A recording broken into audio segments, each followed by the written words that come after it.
This video is sponsored by Card Kingdom. To pre-order Aetherdrift, use my link in the description.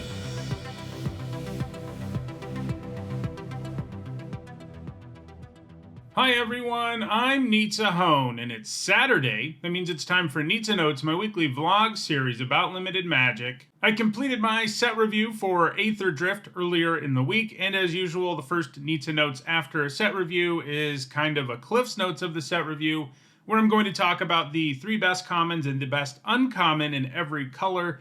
You know, if there's one thing you can learn about a limited format before playing it, and you only have so much time, this is kind of the best thing, because commons and uncommons are generally more important than rares and mythics, which you see a lot less of.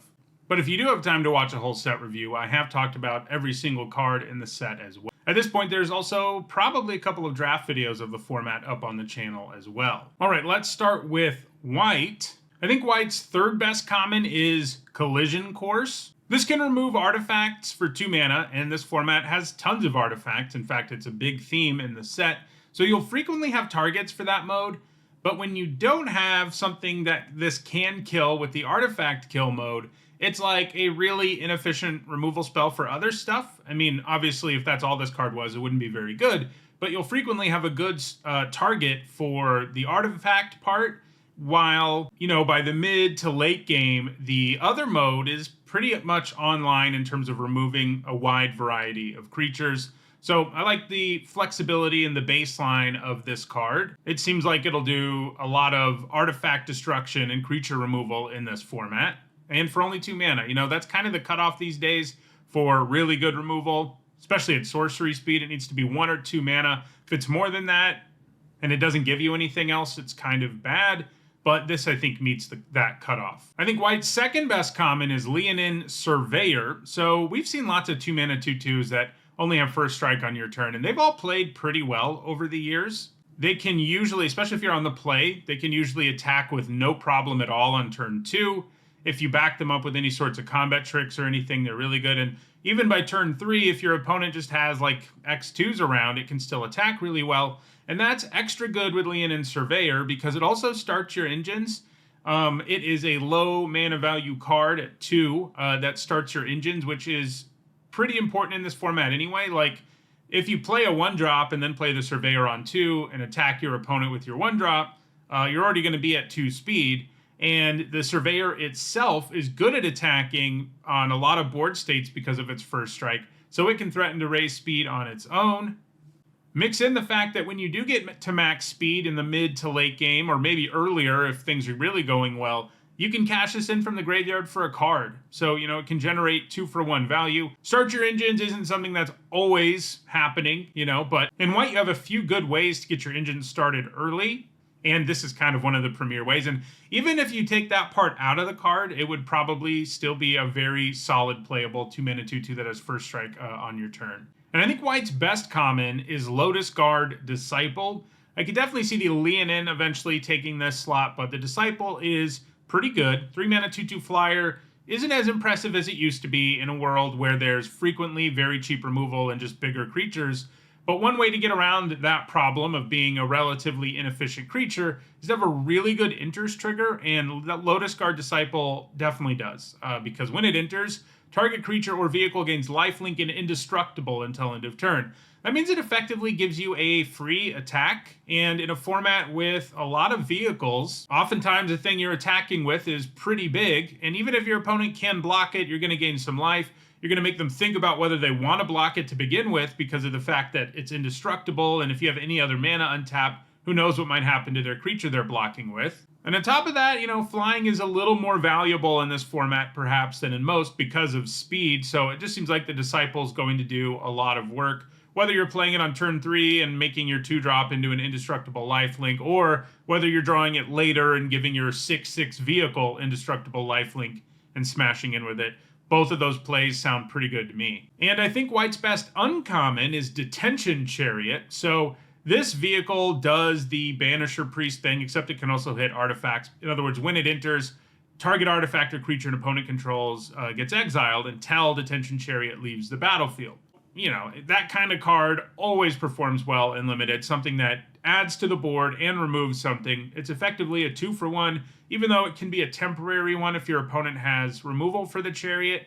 It does have crew 3, so like in terms of being like a efficient vehicle that has above rate stats, it doesn't get there, but if it did, that would be kind of a problem, I think, because it's so strong.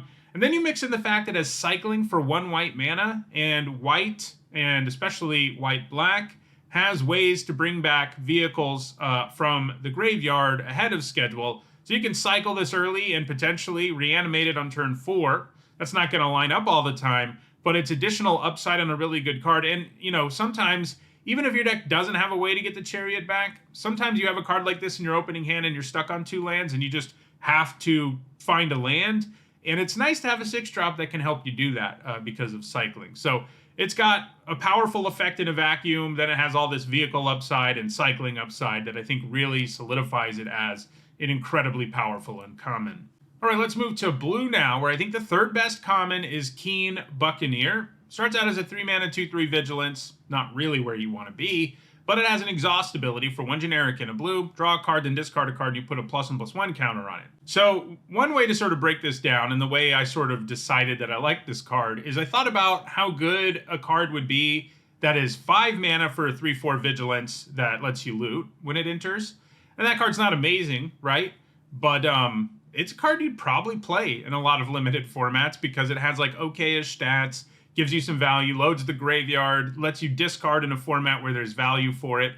And so you mix in the fact you can do this at instant speed and pay in installments, and the card is obviously even better when you can just do this whenever.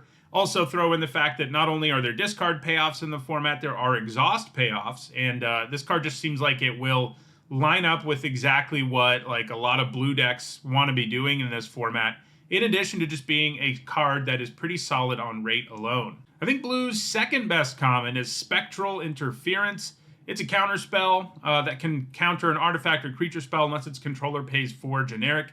This is just really cheap for this effect and easy to cast. Only having 1 blue pip in the mana cost is a big deal. Like, mana's bad in limited. Consistently having 2 blue to leave up or to have up on turn 2 is so much harder than having 1 generic and a blue ready to go. And this can counter almost everything in the format. You know, there are instants and sorceries it can hit, few enchantments, but it's going to hit like 80% of things, especially the things that actually add to the board. It can counter, and it's going to successfully counter them a huge chunk of the time. Like, it's going to be a pretty good counter spell, whether it's what you're planning on doing on turn 2 or you're doing on turn 6 when your opponent tries to cast their 5-drop or maybe even their 6-drop or whatever. So, you know, it is reactive, and that always worries me a little bit, but I think this counterspell is priced to move enough and can hit enough things that it's going to be pretty good in this format. And I think blue's best common is Nimble Thopterist. So we've seen lots of cards like this one over the years. Slightly, well, below rate creature adds another body to the board in a token. And that's what we have here. And those are always good. You know, you get more than a card worth of value, generally speaking. And in this case, the token happens to be an artifact, which is a big deal, especially in blue-white. But you're going to have a few artifact payoffs here and there in general. And, you know, it can help you with speed because it has flying. Although blue isn't really a color super into speed. It is around. So this is just good on rate, and then it adds some artifact synergy. So it just ends up being the best common in blue. So I do have 2 cards I want to talk about when looking at the best blue uncommon. I'm going to start with Spike Shell Harrier. I think, like, in a vacuum, it's the best blue uncommon, and I'll explain what I mean by that in a minute. The other one I want to talk about is more of a build-around card is the reason. Spike Shell Harrier is just going to be good everywhere. It's a 5-mana 4/4, enters, bounces something. And it can even mess with speed. This might be the only card, I think it is the only card in the set that, at lower rarities anyway, that tampers with speed. So it can lower your opponent's speed if you have an opponent with more speed than anyone else's. So you can even take them off of max speed, which is pretty cool. And you throw in the fact, you know, that it's an artifact, which gives you some nice synergy. And obviously, you know, we see these creatures all the time too. Add a body to the board, bounce something. They've dropped off like a little bit over the years because interest triggers are more of a thing, stuff like that. But there are more, like especially like vehicles in this format that are just like stats monsters than we usually see. And this can bounce those. And adding a body this beefy while taking away from your opponent's board is a big swing. So it's a really good uncommon. But there is one that I think has an even higher ceiling, but it's not going to be good in every deck like Spike Shell Harrier is. And that is Scrounging Sky Ray. So it's one of the big cycling payoffs for the blue-red deck in particular. It's a 2-mana 1/2 flyer, which isn't great, but it gets a counter anytime you cycle or discard a card via other means, like our friend the Keen Buccaneer from a minute ago will put a counter on this. And when you're adding adding counters to all of these effects that are already like value effects in the form of cycling or looting or whatever, that's a big deal. Like this is a 2-drop that you can just play on turn 2, and if your opponent doesn't kill it and your deck is synergistic enough, they just die to your 2-drop. That's just what's going to happen because it's so easy to grow in the format because there's lots of discard and there's lots of cycling. But like I said, I think it has potentially even higher ceiling than the Harrier. Like I could see it being close to like an A- level build around, whereas the Harrier is probably always a B or B+.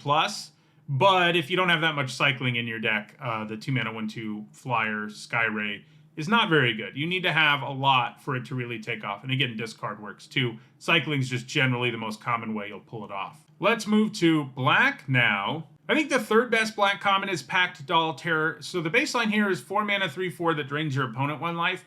Not a great card, but given that it's an artifact in a set where that matters, it's definitely solid. Like it's not a card you would never play if that's all it was, but it's better than that because anytime you have an artifact enter, it triggers this and you drain your opponent 1 life.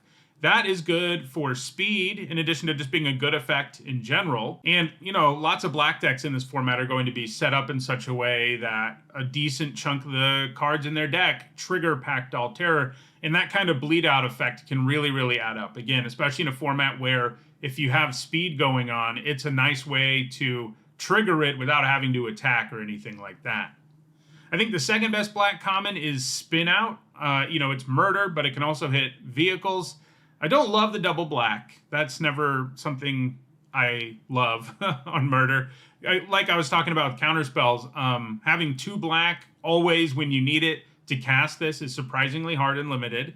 You'll have it often enough, obviously, since, I have it. It's not like it's impossible, but you're not always going to. It's not going to line up that way. And in fact, I'd say, I don't know, like a quarter of the time on turn 3, you can't cast Spin Out.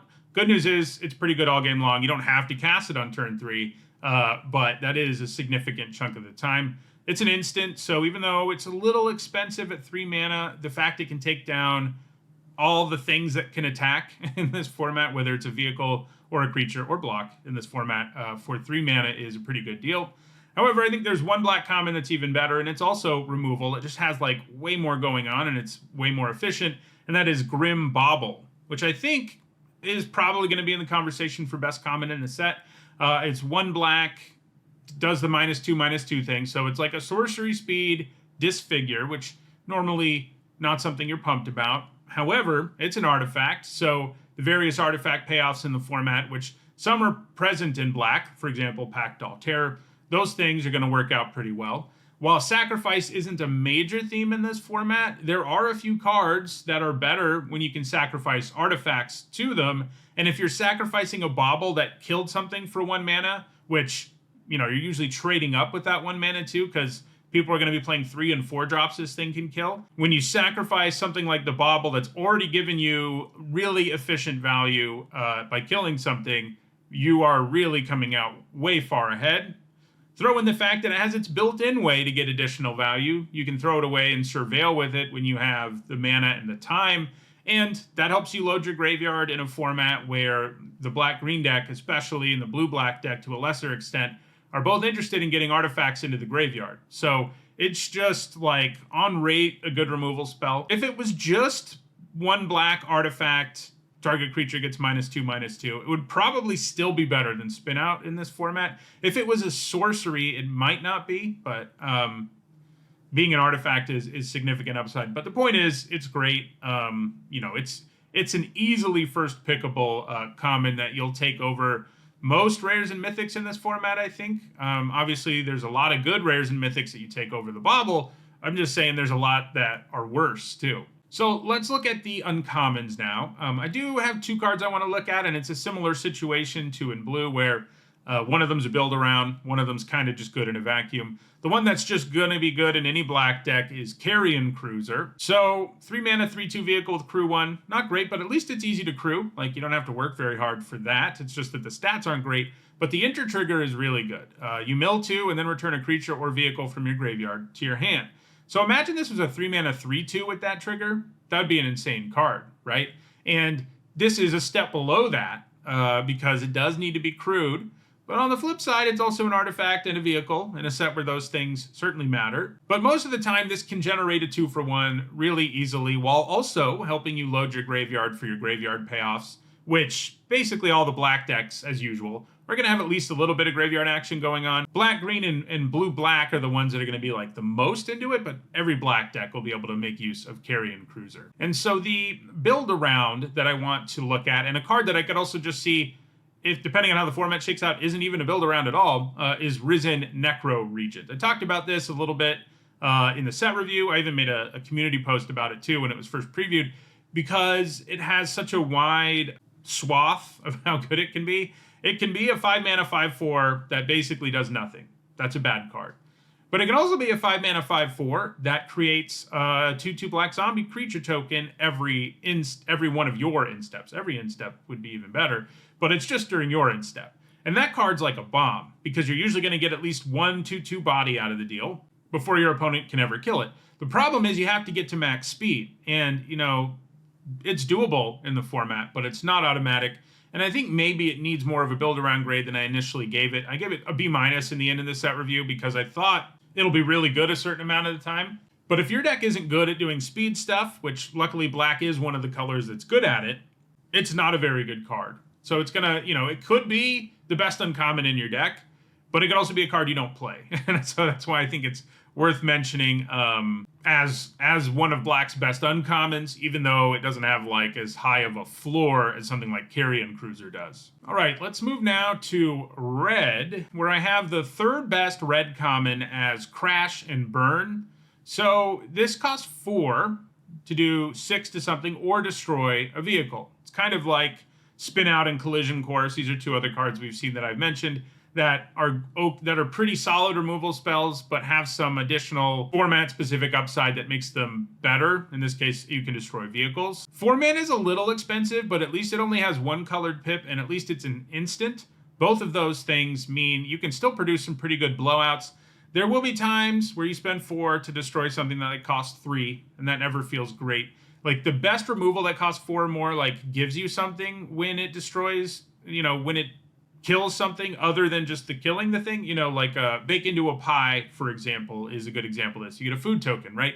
This doesn't do that, so it's not like on the same level as something like Bake Into a Pie. It's always just going to be a 1-for-1, but it's a flexible enough and powerful enough 1-for-1 because it's an instant that I think it's, certainly in the conversation for best red commons. I think the 2nd best red common is Dynamite Diver. So 1 mana for a 1/1 that dies and pings something is pretty good in any format.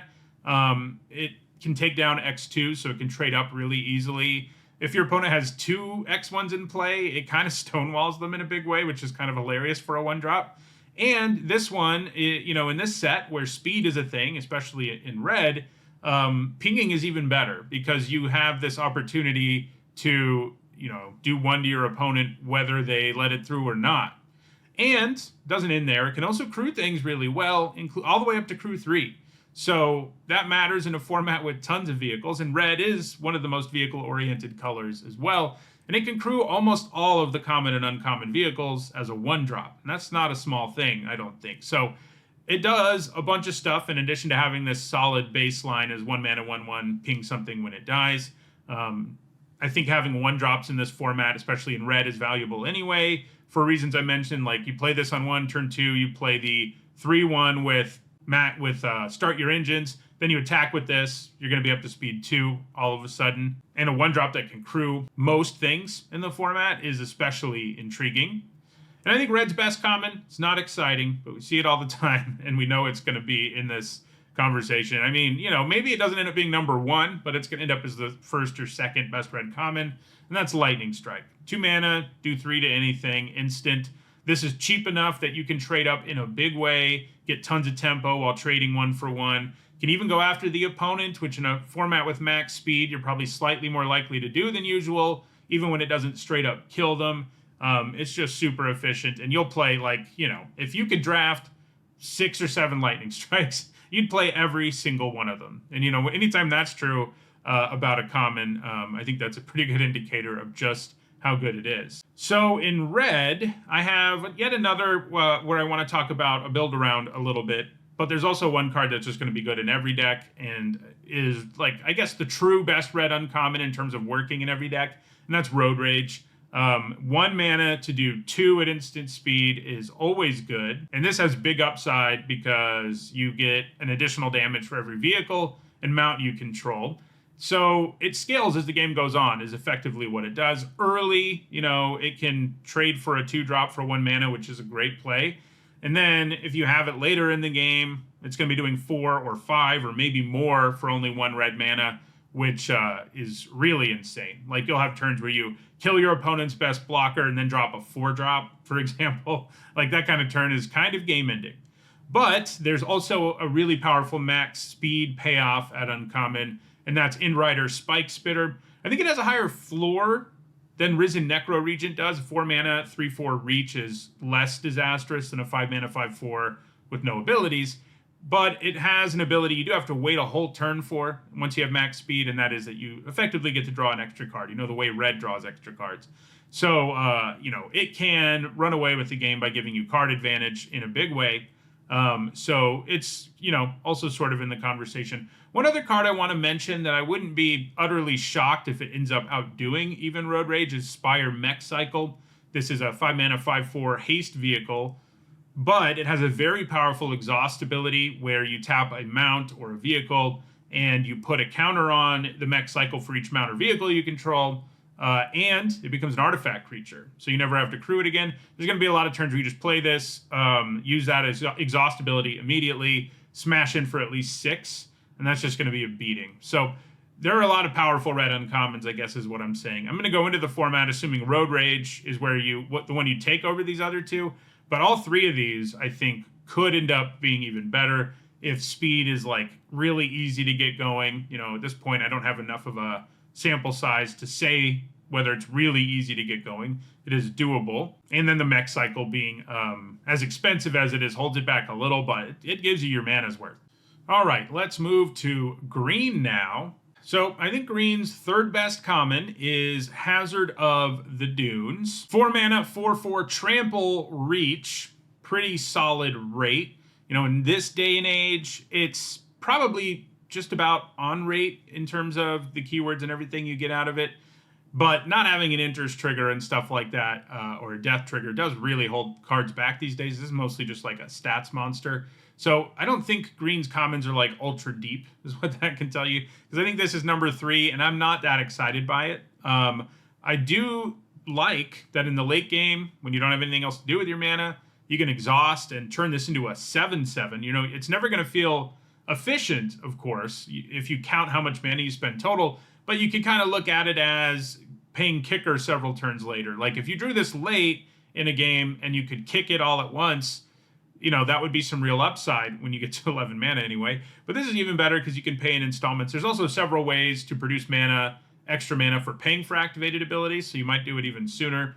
But it's not that exciting, frankly. It's probably a 4-drop you're going to play a couple of in a lot of green decks, but it's not going to be one of the better cards in your deck or anything like that. There's also Stampeding Scurryfoot, which I think is the 2nd best green common, another exhaust card. Starts out as a 1 mana, 1/1, which isn't really worth a card in most limited formats. It's probably a little better in this format because there are lots of cheap vehicles of crew 1 that it can crew early, and the speed thing that I've mentioned. Green's not super into speed, but if you're in red-green and you play a 2-drop that starts your engines, being able to attack with this, if your opponent doesn't have any blockers, is going to be pretty nice. But what actually makes this a good common is its exhaust ability. This is another one where if you break it down and think about it as, what if I could only ever spend 5 mana to cast this, And what I get is a 2/2 and a 3/3. That's a solid card. You get two pretty significant bodies. It's usually going to be a 2-for-1. And this is better because you can pay it in installments and you can exhaust at instant speed. So, if your opponent's not paying attention, you can suddenly have a 3/3 and a 2/2 in play. Pro tip, just pay attention to exhaust abilities in this format. They can be used at instant speed. So, yeah, I mean, it's not going to feel great on one, but it's going to sort of fill your curve. And then later in the game, spending 4 just on this exhaust ability is like perfectly fine. Like if that's what you do with your turn 4, you're not going to feel bad about it ever. And it has potential to be even more powerful in a set with exhaust payoffs and the like. Green's best common, though, is Run Over. So we've seen cards like this a lot. 2 mana, target creature you control deals damage equal to its power to target creature an opponent controls, and it's an instant. That card's always great. It's always got a downside of maybe your opponent has interaction and can blow up your creature or whatever, but because it's an instant, it's a lot easier to find a window where you can pull this off. And it can be even cheaper, making it even easier to pull off. You can pay only a single mana for this thing at instant speed if you target a mount or vehicle, which is reasonably likely. You're not always going to have one, of course, but you're going to have one frequently, especially by the mid to late game, when you can use this for 1 mana and just kill basically anything. Like, that efficiency is hard to beat. It's on kind of the same level as Road Rage. You spend 1, kill a whole lot of things. All right, and I think Green's best uncommon is Autark Mammoth. So if you take away this saddle ability, what you have here is 6 mana 5/5 plus 3/3. I would play that card 100% of the time. That's just a really good rate for what you're paying for. But it gets better because you can saddle it, and when it attacks while saddled, you get another elephant token. Now, Saddle 5 is a lot, but it's a lot less when you know you're getting an elephant token up front, right? So it's not far-fetched that you can saddle this on the next turn. And even if your opponent can kill it, they block with their 5/5 or with a 3/3 and a 2/1 or whatever, you have 3 elephants left. So they blocked with 2 things to kill it, potentially. So you come out way ahead. So, the Mammoth just adds a lot for the cost. It's a little expensive, but it's the kind of card that can really stabilize you from many different positions because it gives you 2 beefy bodies for only 6 mana. So those are my picks for the best commons and uncommons in the format. Next week, after I've got more drafts under my belt, I'm going to have some early takeaways about things you should be focusing on. I'll probably have some stronger feelings about how speed is working out, for example, by that point. If you want to make sure you catch that video, don't forget to subscribe. If you enjoyed this video, don't forget to like it and share it so that others can enjoy it too. And if you want to catch up on past videos, including my set review, draft videos, you should see a playlist on your screen shortly. Thanks for watching.